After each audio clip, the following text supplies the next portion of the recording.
மத்தேயு எழுதின சுவிசேஷம் 16ஆம் அதிகாரம் 13ஆம் வசனம். மத்தேயு எழுதின சுவிசேஷம் 16ஆம் அதிகாரம் 13ஆம் வசனம். இதனுடைய பின்னணியை நான் முதலாவது சொல்லி நான் ஆரம்பிக்க விரும்புகிறேன்.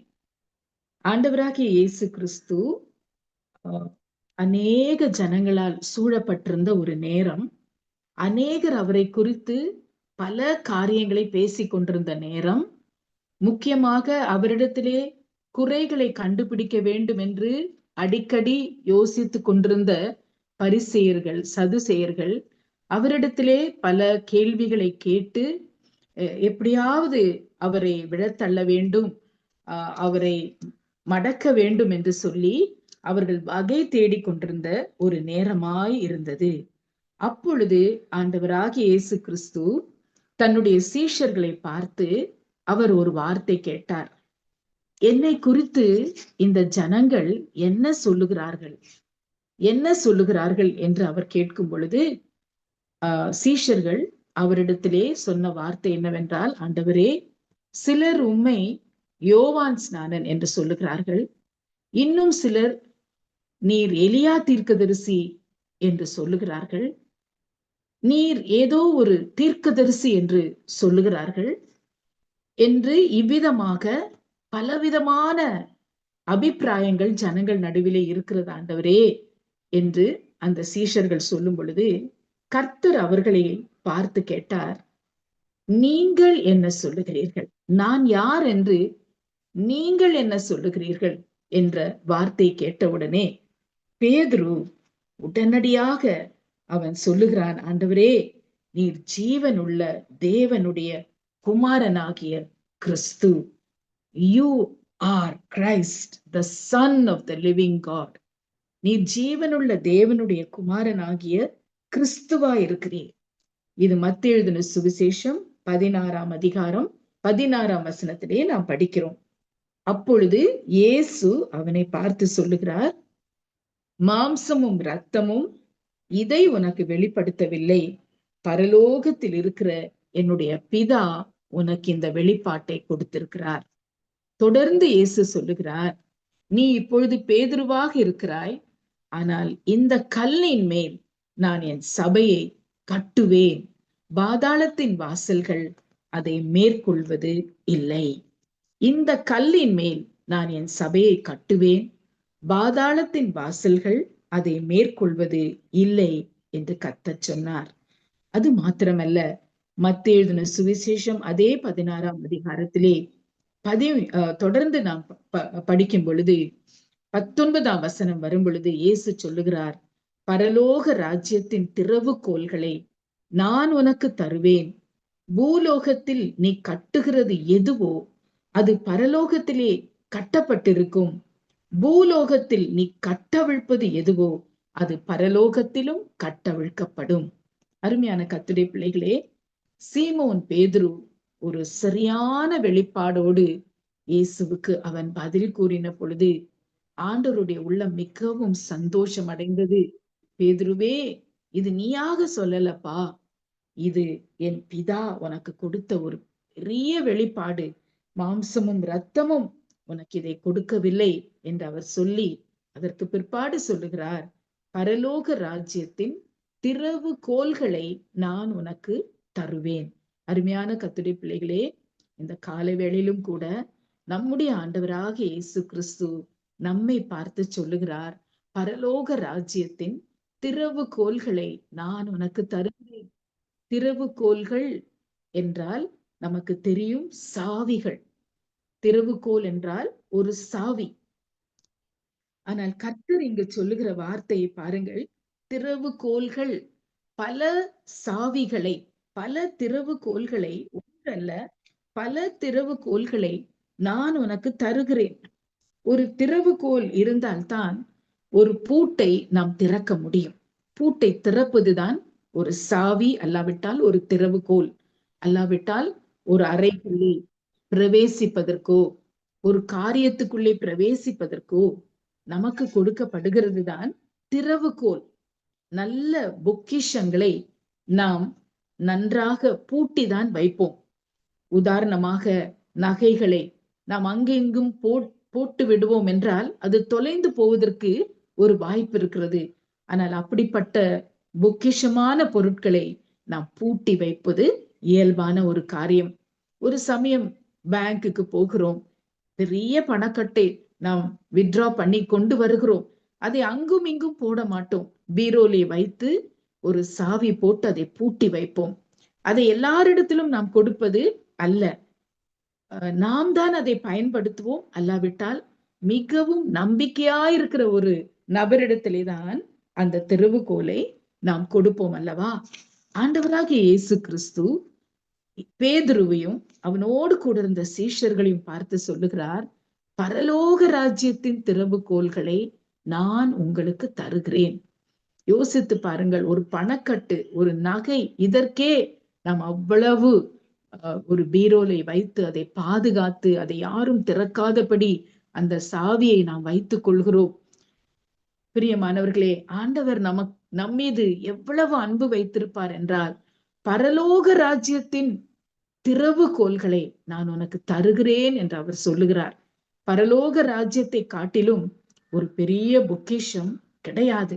ஆனால் அப்படிப்பட்ட பொக்கிஷமான பரலோக ராஜ்யத்தின் சாவிகளை நான் உனக்கு தருகிறேன் என்று கர்த்தர் வாக்கு கொடுக்கிறார். ஏனென்றால் நமக்கு தெரியும், முதல் மனிதனாகிய ஆதாம் ஏதேன் தோட்டத்திலே அவன் வைக்கப்பட்டான், ஒரு அழகான இடத்திலே வைக்கப்பட்டான். ஆனால் அவன் பாவம் செய்தான், அவன் தேவனுக்கு கீழ்ப்படியாமே போனான்.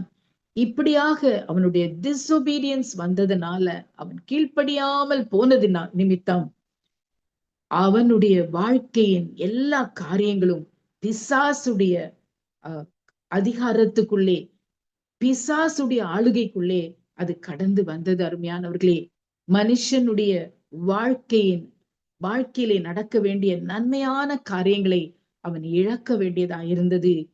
இன்னும் சொல்வோம் என்றால், அவனுடைய வாழ்க்கையின் சாவிகளை, திறவுகோலை பிசாசு எடுத்துக்கொண்டான்.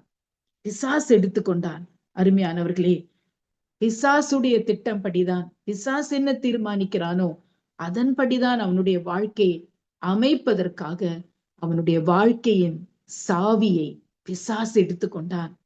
ஆனால் அதற்காக தான் ஆண்டவராகிய இயேசு கிறிஸ்து இந்த பூமிக்கு வந்தார்.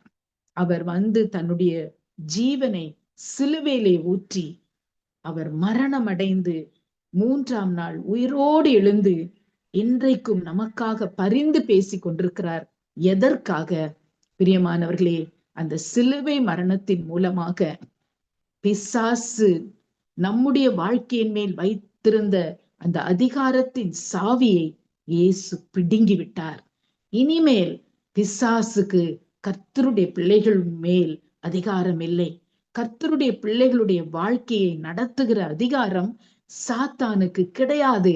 ஆண்டவராகிய இயேசு கிறிஸ்து சிலுவையிலே தன்னை தியாகம் செய்தது நிமித்தமாக அந்த சாவியை பிசாசுடைய கையிலிருந்து அவர் பிடுங்கி விட்டார். ஆனால் இப்பொழுது அவர் நம்மை பார்த்து சொல்லுகிறார், பரலோக ராஜ்யத்தின் திறவுகோல்களை நான் உங்களுக்கு தருகிறேன். பரலோக ராஜ்யம் என்பது சாதாரண ஒரு இடம் அல்ல. பரலோக ராஜ்யம் தேவனுடைய பொக்கிஷம், தேவனுடைய இருப்பிடம், தேவனுடைய ஆளுகை. கர்த்தருடைய பிள்ளைகளாகிய நாம் ஆண்டவராகிய இயேசு கிறிஸ்துவை நம்முடைய சொந்த இரட்சகராக நாம் ஏற்றுக்கொண்டது நிமித்தமாக இன்றைக்கு அவர் நம்முடைய ராஜாதி ராஜாவாக இருக்கிறார். இந்த பரலோக ராஜ்யத்தின் ராஜா நம்முடைய ஆண்டவராகிய இயேசுதான். அவர் நம்முடைய ராஜாவாக இருக்கிறார். பரலோக ராஜ்யத்தின் எல்லா ஆசீர்வாதங்கள், ஆளுகைகள் இப்பொழுது நம்முடைய வாழ்க்கைக்கு அது சொந்தமாகி விட்டது. அருமையான கர்த்தருடைய பிள்ளைகளே, இந்த பொக்கிஷம் நிறைந்த, ஆசீர்வாதங்கள் நிறைந்த பரலோக ராஜ்யத்திற்குள்ளே நாம் நுழைந்து அதன் ஆசீர்வாதங்களை நாம் அனுபவிப்பதற்கு கர்த்தர் சொல்லுகிறார், அந்த சாவிகளை நான் உனக்கு தருகிறேன். பழைய ஏற்பாட்டு காலங்களிலே ஒரு பழக்கம் இருந்தது. ஒரு நம்பிக்கையான மனிதனிடத்திலேதான் சாவியை பொறுப்பாக கொடுப்பார்கள். அந்த மனிதனுக்கு இந்த பொறுப்பு கொடுக்கப்பட்டது என்பதற்கு அடையாளமாக மரக்கட்டையிலே ஒரு பெரிய சாவியை உருவாக்கி அதை அவன் தோளின் மேல் வைப்பார்கள். அந்த தோளின் மேல் அந்த சாவி இருப்பதை மற்றவர்கள் பார்க்கும் பொழுது, இவன் ஒரு அதிகாரத்தில் இருக்கிற ஒரு மனிதன், பொறுப்புள்ள மனிதன், இவனிடத்தில்தான் பொறுப்பான சாவி இருக்கிறது என்று மற்றவர்கள் அடையாளம் கண்டு கொள்வார்கள். ஒருவன் அதிகாரத்திலே இருந்து அவன் ஒழுங்கீனமாய் நடந்து விட்டால், உண்மையற்றவனாய் போய்விட்டால், அந்த அதிகாரம் வேறொருவனுக்கு மாற்றி கொடுக்கப்படும் பொழுது அந்த சாவி அவன் தோளிலிருந்து எடுக்கப்பட்டு மற்றவனுடைய தோளிலே அது வைக்கப்படும். அருமையான கர்த்தருடைய பிள்ளைகளே, அதற்கு வேதத்தில் சில இடங்களில் உதாரணங்கள் கூட உண்டு. ஆண்டவர் நம்மை பார்த்து சொல்லுகிறார், பரலோக ராஜ்யத்தின் அந்த சாவிகளை நான் உங்களுக்கு தருகிறேன், உங்கள் தோளின் மேல் நான் அதை வைக்கிறேன் என்று அவர் சொல்லுகிறார். அப்படி என்றால் இந்த சாவிகள் என்ன? ஒரு சாவி என்று ஆண்டவர் சொல்லவில்லை, சாவிகள், திறவுகோள்கள் என்று பன்மையிலே கர்த்தர் அதை சொல்லியிருக்கிறார். இந்த சாவிகள் என்ன என்று நாம் பார்க்கும் பொழுது, ஒரு சாவி நாம் தேவனை ஆராதிக்கிற ஆராதனையாய் காணப்படுகிறது. Worship is the key to God's heart. நாம் தேவனை ஆராதிக்கும் பொழுது தேவனுடைய இருதயத்தை நாம் கவர்ந்து கொள்ள முடியும். தேவனுடைய கவனத்தை நம் பக்கமாய் திருப்பிக் கொள்ள முடியும். God loves our worship. கர்த்தர் நம்முடைய ஆராதனையை அவர் மிகவும் நேசிக்கிறார். இன்னும் சுருங்க சொல்வோம் என்றால், it is a shortcut to enter God's heart. ஆண்டவருடைய இருதயத்தை பிடித்துக் கொள்வதற்கு ஒரு குறுக்கு வழி. இந்த சாவி போட்டு திறந்தால் கர்த்தருடைய இருதயத்துக்குள்ளே நாம் நுழைந்து விட முடியும். ஆண்டவருடைய சமூகத்துக்குள்ளே நாம் நுழைந்து விட முடியும். இது தேவன் நமக்கு கொடுக்கிற ஒரு சாவி. இந்த நாம் படித்த இந்த மத்தேயு 16ஆம் அதிகாரத்திலே பேதுரு சொல்லுகிறான், ஆண்டவரே நீர் கிறிஸ்து. அதுவே ஒரு ஆராதனையின் சத்தமாக இருந்தது. இயேசுவே நீர் கிறிஸ்து. கிறிஸ்து என்றால் அபிஷேகநாதர், அபிஷேகத்தை ஊற்றுகிறவர். நீர்தான் அபிஷேகநாதர், நீர்தான் அந்த கிறிஸ்து, நீர்தான் அந்த மேசியா. அவன் அந்த வார்த்தையை சொல்லுவதே ஒரு பெரிய ஆராதனைக்குரிய வார்த்தையாய் இருந்தது.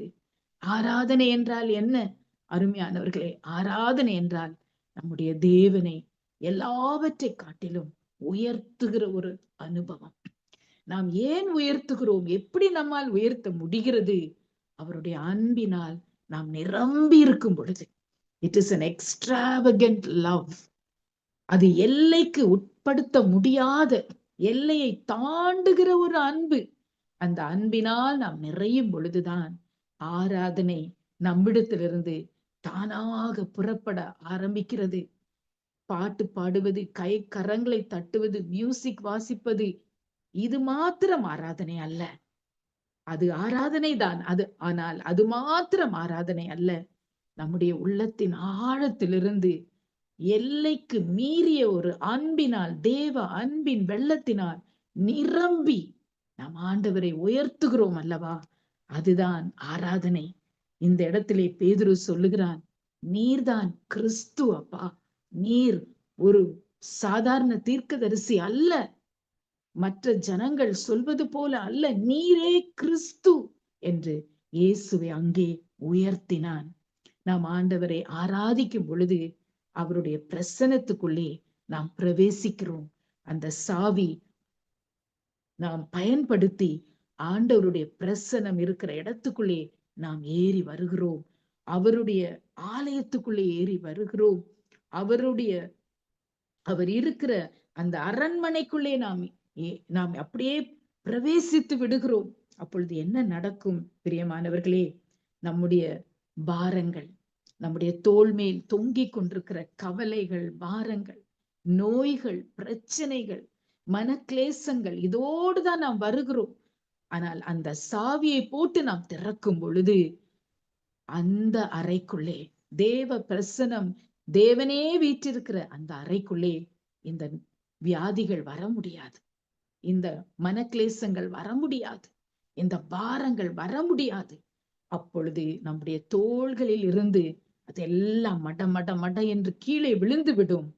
நாம் அந்த தேவ பிரசனத்துக்குள்ளே we enter into God's chamber, we enter into the throne room of God. தேவன் வீற்றிருக்கிற அந்த அரண்மனைக்குள்ளே, அந்த சிங்காசனம், அவருடைய சிங்காசனம் இருக்கிற அதே இடத்துக்குள்ளே நம்மால் பிரவேசிக்க முடிகிறது. தேவன் நமக்கு கொடுக்கிற ஒரு சாவி, ஆராதனை என்ற சாவி.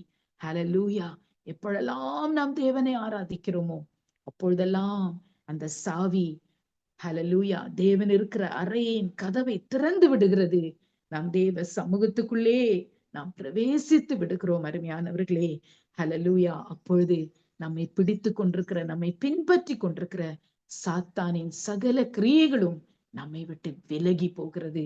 இந்த அருமையான வேளையிலும் கர்த்தர் நம் ஒவ்வொருவரையும் பார்த்து சொல்லுகிறார், பரலோக ராஜ்யத்தின் சாவிகளை நான் உனக்கு தந்திருக்கிறேன். அந்த சாவியை நீ பயன்படுத்தி என்னுடைய சமூகத்துக்குள்ளே வா என்று கர்த்தர் நம்மை அழைக்கிறார். இன்னொரு சாவி இதே வேத பகுதியிலே எழுதப்பட்டிருக்கிறதை நாம் பார்க்கிறோம். அருமையான கர்த்தருடைய பிள்ளைகளே, இது வெளிப்பாட்டின் சாவி. பேதுரு சொன்ன அந்த வார்த்தை, நீர் ஜீவனுள்ள தேவனுடைய குமாரனாகிய கிறிஸ்து, அது ஒரு பெரிய வெளிப்பாடா இருந்தது.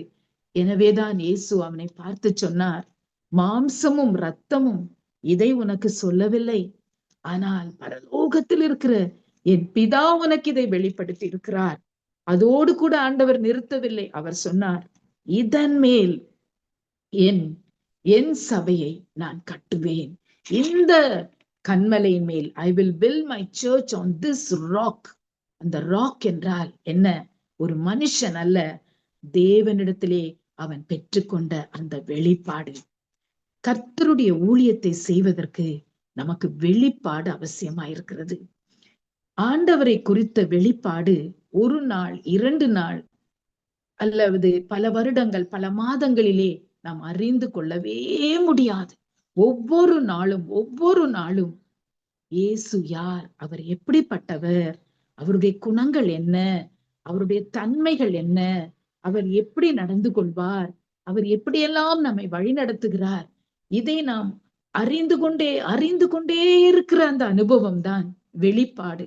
ஒவ்வொரு நாளும் தேவ சமூகத்திலே நாம் வெளிப்பாடுகளை பெற்றுக்கொண்டே இருக்க வேண்டும் என்று கர்த்தர் விரும்புகிறார். ஏனென்றால் பரலோகத்திலே, நித்தியத்திலே அதுதான் நடந்து கொண்டிருக்கிறது. ஒவ்வொரு நாளும் புது புது அறிவுகள், தேவனை குறித்த புது புது வெளிப்பாடுகள் பரலோகத்தில் இருக்கிற ஒவ்வொருவரும் பெற்றுக்கொண்டே இருக்கிறார்கள். நாமும் பரலோக ராஜ்யத்திலே, நித்திய ராஜ்யத்திலே நாம் கடைசியாக சேர்ந்து விட்டாலும் அந்த இட்டர்னல் லைஃப்ல, அந்த நித்திய காலமாய் நாம் அவரை குறித்து இன்னும் இன்னும் அறிந்து கொண்டே இருக்க போகிறோம். ஆனால் அந்த வெளிப்பாடுகளை இப்பொழுதே தருகிறேன் என்று கர்த்தர் நமக்கு சொல்லுகிறார். இது ஏன் அவசியமா? இயேசு ஆண்டவர், அந்த அறிவு போதாதா? அவர் உலகத்தின் இரட்சகராக வந்தார், அது போதாதா? பிரியமான கர்த்தருடைய பிள்ளைகளே, அது போதாது. ஏனென்றால் நாம் சபையை கட்ட வேண்டும் என்றால், நாம் ஊழியத்தை செய்ய வேண்டும் என்றால், கர்த்தருடைய ராஜ்யத்தை நாம் இங்கு ஜனத்தின் நடுவிலே கொண்டு வந்து கட்ட வேண்டும் என்றால், we need revelation about Jesus. ஆண்டவராகிய இயேசு கிறிஸ்துவை குறித்து வெளிப்பாடு நமக்கு மிகவும் அவசியமாக இருக்கிறது. எனவேதான் கர்த்தர் சொன்னார், இந்த வெளிப்பாட்டின் மேல் நான் என் சபையை கட்டுவேன். அருமையான தேவ பிள்ளைகளே, இயேசு இந்த உலகத்தில் இருக்கும் பொழுது ஜனங்களிடத்திலே சின்ன சின்ன கதைகளை சொல்லி பரலோக ராஜ்யத்தின் சத்தியங்களை விளக்குவார். அப்பொழுது ஒரு விசை சீஷர்கள் கேட்டார்கள், ஆண்டவரே, ஏன் இப்படி கதைகளாக சொல்லுகிறீர் அப்பா? ஏன் இப்படி ஜனங்களிடத்திலே உவமைகளை சொல்லி விளக்குகிறீர்? அப்பொழுது இயேசு சொன்னார், பரலோக ராஜ்யத்தின் ரகசியங்களை அறிந்து கொள்வது உங்களுக்கு கொடுக்கப்பட்டது. லூக்கா 8:10 எழுதப்பட்டிருக்கிறது, to you it is given to know the mysteries of the kingdom of God. ஆனால் அந்த மற்ற எளிமையான ஜனங்களுக்கு அந்த ஞானம் இல்லை, அந்த வெளிப்பாடு இல்லை என்று ஆண்டவர் பேசினார். பரலோக ராஜ்யத்தின் ரகசியங்கள், பரலோக ராஜ்யத்தில் இருக்கிற அந்த மறைபொருள்கள், மறைந்திருக்கிற சத்தியங்களை அறிந்து கொள்ளுகிற பாக்கியத்தை கர்த்தர் நமக்கு கொடுத்திருக்கிறார். அவருடைய ஊழியத்தை செய்கிற நமக்கு கொடுத்திருக்கிறார். அருமையான கர்த்தருடைய பிள்ளைகளே, நாம் ஒவ்வொருவரும் ஊழியர்கள். நாம் ஒவ்வொருவரும் ஊழியம் செய்ய வேண்டும். நாம் ஒவ்வொருவரும் இயேசுவை குறித்து மற்றவர்களுக்கு அறிவிக்க வேண்டும். ஆனால் ஒவ்வொரு மனிதனிடத்திலே நாம் இயேசுவை அறிவிக்கும் பொழுது அவர் எப்படிப்பட்டவர், அந்தந்த நேரத்துக்கு, அந்தந்த மனுஷனுடைய இருதயத்துக்கு ஏற்ற வண்ணமாக, அந்தந்த ஜனக்கூட்டத்திற்கு ஏற்ற வண்ணமாக, அந்தந்த சபைக்கு ஏற்ற வண்ணமாக இயேசுவை நாம் வெளிப்படுத்த வேண்டியது அவசியமாயிருக்கிறது. எனவேதான் ஒவ்வொரு நாளும் கர்த்தரிடத்திலிருந்து நாம் நல்ல புதிய புதிய வெளிப்பாடுகளை பெற்றுக்கொண்டு ஆண்டவருடைய வார்த்தைகளை மற்றவரிடத்திலே பகிர்ந்து நாம் சொல்ல வேண்டியது அவசியமா இருக்கிறது. அந்த சாவியை கூட கர்த்தர் நமக்கு கொடுக்கிறேன் என்று அவர் சொல்லுகிறார். இந்த அருமையான காலை வேளையிலும் கூட இந்த சத்தியங்களை கேட்டுக்கொண்டிருக்கிற அருமையான சகோதரனே, சகோதரியே, கர்த்தர் உங்களுக்கு இன்னொரு சாவியை கொடுக்கிறார். அது இயேசுவை அறிகிற வெளிப்பாட்டின் சாவி. அதை நாம் பெற்றுக்கொள்ள நம் மூலமாய் தேவன் தன்னுடைய ராஜ்யத்தை, தன்னுடைய சபையை இங்கு கட்டுவேன் என்று கர்த்தர் சொல்லுகிறார். இன்னொரு சாவியை கூட தேவன் நமக்கு கொடுக்கிறார். அதையும் கூட இதே வேத பகுதியிலே நாம் பார்க்க முடிகிறது. மத்தேயு 16:19 இயேசு சொல்லுகிறார், நீங்கள் பூமியிலே எதை கட்டுகிறீர்களோ அது பரலோகத்திலும் கட்டப்பட்டிருக்கிறது. நீங்கள் பூமியிலே எதை கட்டவிழ்க்கிறீர்களோ அது பரலோகத்திலும் கட்டவிழ்க்கப்படுகிறது. அருமையான கர்த்தருடைய பிள்ளைகளே, இது அதிகாரத்தின் ஒரு சாவி, ஒரு அதிகாரபூர்வமான ஒரு சாவி. A key of authority.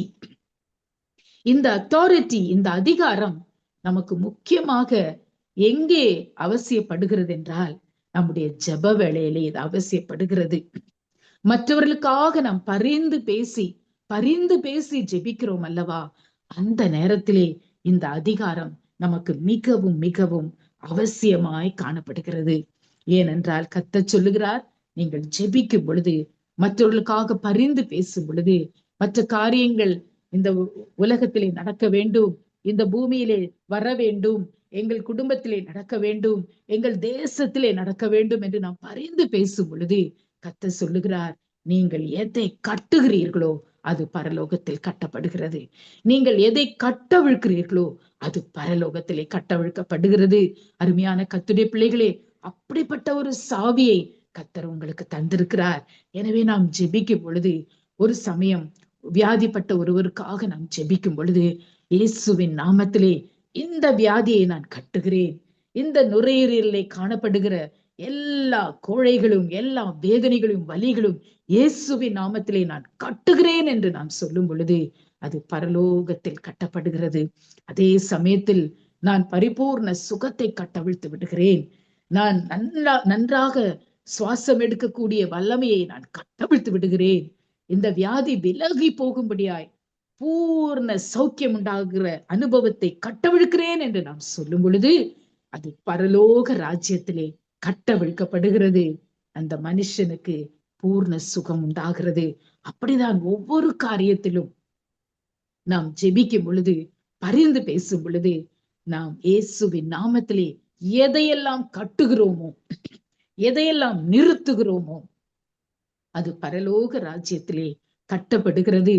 எதையெல்லாம் கட்டவிழ்த்து, ஆண்டவரே இந்த ஆசீர்வாதம் உண்டாவதாக, இந்த நல்ல திருமணம் நடப்பதாக, இந்த குழந்தை பாக்கியம் உண்டாவதாக, இந்த தம்பதிகள் சமாதானமாய் ஜீவிப்பார்களாக, இந்த குடும்பம் ஆசீர்வாதமாய் இருப்பதாக, இந்த தொழில் செழிப்பதாக, இப்படியாக நாம் ஆசீர்வாதமான வார்த்தைகளை கட்டவிழ்த்து நாம் அதிகாரத்தோடு சொல்லும் பொழுது கர்த்தர் சொல்லுகிறார், அது ஒரு சாவி. அதன் மூலமாய் நீ ஆசீர்வாதங்களை இந்த பூமியிலே இறக்குகிறாய், மனிதர்கள் மேல் இறக்குகிறாய். ஹல்லேலூயா. பரலோக ராஜ்யத்தின் சாவிகளை, திறவுகோல்களை நான் உங்களுக்கு தருகிறேன் என்று கர்த்தர் சொல்லுகிறார். ஆராதனை என்ற திறவுகோல் இரண்டாவது, வெளிப்பாட்டின் திறவுகோல் மூன்றாவது. பிரியமானவர்களே, அத்தாரிட்டி, அதிகாரமாய் ஜெபிக்கிற அந்த திறவுகோலையும் கர்த்தர் நமக்கு தருகிறார். அருமையான கர்த்தருடைய பிள்ளைகளே, ஒரு சமயம் இந்த நேரத்திலே ஒரு கேள்வி வரலாம். இந்த திறவுகோலை நான் எப்படி பெற்றுக்கொள்வது? ஆண்டவரிடத்திலே எப்படி பெற்றுக்கொள்வது? ஒன்றுமில்லை, கர்த்தர் நமக்கு வாக்கு கொடுத்து விட்டார். இனி நாம் செய்ய வேண்டியது, கர்த்தர் சொல்லுகிறார் வெளிப்படுத்தல் 3:20, இதோ வாசல் அண்டையிலே நான் நின்று நான் உன் இருதய கதவை தட்டி கொண்டிருக்கிறேன். ஒருவன் என் சத்தத்தை கேட்டு அந்த கதவை திறப்பான் என்றால் நான் உள்ளே பிரவேசித்து அவனோடு ஐக்கியப்படுவேன், அவனோடு போஜனம் பண்ணுவேன் என்று கர்த்தர் சொல்லுகிறார். அருமையான கர்த்தருடைய பிள்ளைகளே, நம்முடைய இருதய கதவை திறக்கிற திறவுகோல் நம்முடைய கையில தான் இருக்கிறது. என்னுடைய இருதயத்தை திறந்து இயேசுவை உள்ளே அழைக்கக்கூடிய திறவுகோல் என்னுடைய கையிலே தான் இருக்கிறது. அது என்னுடைய விருப்பமாக இருக்கிறது. நாம் ஆசையோடு, ஆண்டவரே, என் இருதய கதவை நான் உமக்கு திறக்கிறேன் அப்பா, நீர் உள்ளே வாரும் என்று சொல்லும் பொழுது கர்த்தர் நம்முடைய உள்ளத்துக்குள்ளே வருகிறார். நான் உன்னோடு போஜனம் பண்ணுகிறேன் என்றால் நான் உன்னோடு ஐக்கியப்படுகிறேன், உன்னோடு உறவு கொள்ளுகிறேன் என்று சொல்லுகிறார். அந்த நெருக்கமான உறவுக்குள்ளே, அந்த நெருக்கமான ஐக்கியத்துக்குள்ளே நாம் பிரவேசிக்கும் பொழுது இயேசு தன் இருதயத்தை திறந்து அவருடைய திறவுகோல்களை நமக்கு அவர் கொடுக்கிறார். ஹல்லேலூயா. இந்த அருமையான வேளையிலும் கூட ஆண்டவரை பார்த்து சொல்வோமா, அப்பா, எனக்கு அந்த திறவுகோல்கள் வேண்டும். என் இருதய கதவை நான் திறக்கிறேன் அப்பா, நான் திறக்கிறேன் சுவாமி. நான் என் இருதய கதவுகளை திறந்து நான் உம்மை உள்ளே அழைக்கிறேன் அப்பா. இயேசுவோடு கூட நான் ஐக்கியமா இருக்க போகிறேன். இயேசுவோடு கூட நான் உறவு கொள்ள போகிறேன். இயேசுவோடு கூட நான் நெருங்கி இருக்க போகிறேன் என்று நாம் நம்மை ஒப்பு கொடுக்கும் பொழுது கர்த்தர் பரலோக ராஜ்யத்தின் திறவுகோல்களை நமக்கு தருகிறேன் என்று வாக்கு பண்ணுகிறார். கர்த்தர் சொல்லுகிறார், பாதாளத்தின் வாசல்கள் உன்னை மேற்கொள்வது இல்லை. இன்றைக்கு எந்த துக்கம், எந்த கவலை, எந்த பிரச்சனையா இருந்தாலும் இந்த வார்த்தையை கேட்டு நாம் சந்தோஷப்படுவோம். பாதாளத்தின் வாசல், பிசாசின் அதிகாரங்கள் என்னை மேற்கொள்ளவே மேற்கொள்ளாது. நம்முடைய கண்களை மூடி கர்த்தரை நோக்கி பார்ப்போமா. ஹல்லேலூயா. பாதாளத்தின் வாசல், வியாதியின் வாசல் உன்னை மேற்கொள்ளாது. அழுகையின் வாசல் உன்னை மேற்கொள்ளாது. ஹல்லேலூயா. வறுமையின் வாசல் உன்னை மேற்கொள்ளாது. ஏமாற்றத்தின் வாசல் உன்னை மேற்கொள்ளாது. ஹல்லேலூயா, ஹல்லேலூயா. கர்த்தருடைய பிள்ளைகளாகிய உங்களை பார்த்து கர்த்தர் சொல்லுகிறார், திறவுகோல்களை நீ வாங்கிக்கொள். ஆராதனை என்ற திறவுகோலை நீ பயன்படுத்தி என்னுடைய சமூகத்துக்குள்ளே நீ வர முடியும். அருமையான கர்த்தருடைய மகளே, ஹல்லேலூயா. வெளிப்பாட்டின் திறவுகோலை நீ பயன்படுத்தி நான் யார் என்பதை நாளுக்கு நாள் நாளுக்கு நாள் நீ அறிந்து அறிந்து அந்த வெளிப்பாட்டின் மேல் நீ ஊழியத்தை எழுப்ப முடியும். அருமையான மகனே, அதிகாரம் என்ற திறவுகோலை உன் ஜெப வேளையிலே நீ பயன்படுத்தும் பொழுது நீ சொல்வது நடக்கும் என்று கர்த்தர் சொல்லுகிறார். ஹல்லேலூயா. நம்மை ஒப்பு கொடுப்போமா? நம்முடைய இருதயத்தை திறந்து, இயேசுவே, நான் உம்மோடு நெருங்கி ஐக்கியம் கொள்ள வாஞ்சிக்கிறேன் அப்பா. நீர் என் உள்ளத்துக்குள்ளே வாரும், என் உள்ளத்தை நிரப்பும். உம்முடைய திறவுகோல்களை நான் இந்த நேரத்திலே பெற்றுக்கொள்கிறேன் என்று சொல்லி, ஹல்லேலூயா, நம்மை ஒப்பு கொடுத்து ஜெபிப்போமா? ஹல்லேலூயா. பாதாளத்தின் வாசல்கள் உன்மேல் பிரவேசிக்காதே என்று கர்த்தர் சொல்லுகிறார். ஹல்லேலூயா. முட்களுக்குள் மலர்கின்றதோ மக்களை கவரும் லீலி புஷ்பம் போல், முட்களுக்குள் மலர்கின்றதோ மக்களை கவரும் லீலி புஷ்பம் போல், என்னையுமே தம் சாயலாய் என்றென்றும் உருவாக்குவார். என்னையுமே தம் சாயலாய் என்றென்றும் உருவாக்குவார். ஹல்லேலூயா, ஹல்லேலூயா, ஹல்லேலூயா. ஜெபிக்க ஆரம்பிப்போமா? ஹல்லேலூயா. ஆண்டவரே, I receive those keys, Lord. அந்த திறவுகோல்களை நான் இப்பொழுது பெற்றுக்கொள்ளுகிறேன் அப்பா, இப்பொழுது பெற்றுக்கொள்ளுகிறேன் அப்பா. ஹல்லேலூயா. ஒவ்வொரு திறவுகோலும் நான் ஆசையாய் பெற்றுக்கொள்ளுகிறேன் அப்பா. இயேசுவோடு நான் நெருங்கி ஜீவிக்க போகிறேன். இயேசுவோடு கூட நான் ஐக்கியமா இருக்க போகிறேன். ஆண்டவரே, என்னுடைய உள்ளத்தை இப்பொழுது நிரப்ப வாரும். என்னுடைய உள்ளத்துக்குள்ளே நீர் இப்பொழுது வாரும் சுவாமி. என்னோடு போஜனம் பண்ண வாரும், என்னோடு தங்க வாரும், என்னோடு ஐக்கியமாயிருக்க வாரும் அப்பா. நான் உம்மை அழைக்கிறேன் என்று சொல்வோமா? ஹல்லேலூயா. இயேசு இன்றைக்கு உங்களை நிரப்பி கொண்டிருக்கிறார். உங்கள் இருதயங்களை ஆண்டவர் இப்பொழுது நிரப்புகிறார். ஹல்லேலூயா. இத்தனை நாட்கள் ஒரு அளவுக்கு நீங்கள் ஆண்டவரை ருசித்தீர்கள், ஒரு அளவுக்கு ஆண்டவரை நீங்கள் அறிந்தீர்கள். ஆனால் இன்றைக்கு ஒரு புதிய விதத்திலே நீங்கள் கர்த்தரை அறிந்து கொள்ளுகிற அறிவினால் கர்த்தர் உங்களை நிரப்பி கொண்டிருக்கிறார். ஹல்லேலூயா. ஆண்டவரை ஸ்தோத்திரம் பண்ணுவோமா? ஹல்லேலூயா. ஆண்டவரை நோக்கி பார்த்து அவரை துதிப்போமா? Lord, I receive those keys, Lord. I receive those keys. அப்பா, எந்த சமயத்திலும் எந்த சூழ்நிலையிலும் நான் உம்மை ஆராதிக்க போகிறேன், நான் உம்மை போற்ற போகிறேன் அப்பா, நான் உம்மை உயர்த்த போகிறேன். அது எவ்வளவு கஷ்டமான ஒரு சூழ்நிலையா இருந்தாலும் ஆண்டவரே, நான் உம்மை துதித்து உம்மை உயர்த்த போகிறேன் என்று நாம் சொல்வோமா? ஹல்லேலூயா. நான் உம்மை தேடுவேன் நாள் முழுதும், நான் உம்மை சேவிப்பேன் வாழ்நாளெல்லாம், எனதெல்லாவற்றிலும் நான் உம்மை நேசிப்பேன் இயேசுவே. நான் உம்மை தேடுவேன் நாள் முழுதும், நான் உம்மை சேவிப்பேன் வாழ்நாளெல்லாம், எனதெல்லாவற்றிலும் நான் உம்மை நேசிப்பேன் இயேசுவே. இயேசுவே ராஜா, இயேசுவே கர்த்தர், இயேசுவே மீட்பர், இயேசுவே.